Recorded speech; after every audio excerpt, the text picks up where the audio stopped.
Hello, Earthlings. We are Javi, Avi, Dani, and we are from Etsanantu. we are here to make a review of the movie Arrival, starring Amy Adams and Jeremy Renner, referring to the linguistic features that it portrays. For that, we must explain in detail the theory in which this movie is based. The Sapir-Whorf hypothesis. We are going to tell you what is it, what does it claim, and its characteristic, and much more. in simple words, the direct relation between the movie and the theory. Before we make the review about the movie Arrival, we're going to tell you what is the Sapir-Whorf hypothesis. And for that, We are going to use our animated versions. the Sapir-Whorf hypothesis is the linguistic theory that the semantic structure of a language shapes or limits the way in which a speaker forms conceptions of the world.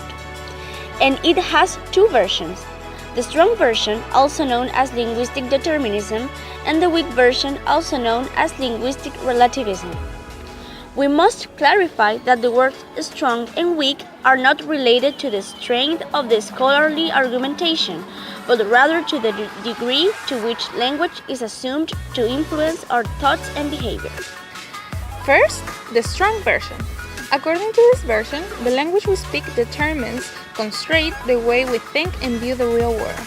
In other words, in easy words, the connection between language and thoughts is absolute. On the other hand, the weak version says that the language does influence some extent the way we think and view the real world, however, doesn't fully determine it. And now we are going to do our movie review.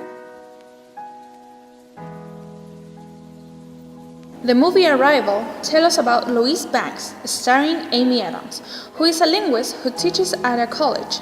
One day, 12 giant spacecraft appear in random locations across the world overnight. Louise's skill makes her a requirement for the US forces, who recruit her, and also a mathematician, Ian Donnelly, starring Jeremy Renner, to attempt to decode and translate the language that the creatures inside the spacecraft are using in order to prevent a global war. We can affirm that the movie is almost all about the Sapir-Whorf hypothesis. But why? Louise, as a linguist, based all her work on this theory in order to achieve communication between the heptapods and the humans, in order to understand the purpose of its arrival. The language they have is particularly developed and distinct from ours, and it's for this reason that when the heptapods gave their language to Louise, through months of work and study of this critical language that has neither beginning nor end, she could understand visions that he had through the whole film. This new skill that acquired through the understanding of this new language, this is why the film has its basis in the Sapir-Whorf hypothesis. It is also important to understand from a semiotic point that the written language of the heptapods, known as logograms, is just as interesting as the species that emits it. A logogram is the channel they use to initiate communication between heptapods and humans. These circular symbols, created with a kind of ink that comes out from their tentacles, is a graphic representation of their speech and their conception of the world, since they have no beginning or end. But if this symbol is studied in detail, they form complete and complex sentences. The logogram, as signs, are arbitrary. This means that the relationship between signifier and signifies is just because, as it happened with the human language. Now, returning to the film, the moment that Louise uses the cyclical concept of time, this is how she developed her new ability. The conception of time in her mind will no longer be simple linear. Now, she can see the future.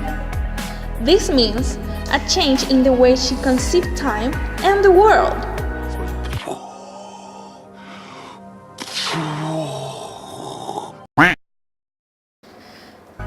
The interesting thing about the film is that it gives certainty and total credibility to the determinism version of the Sapir-Whorf hypothesis.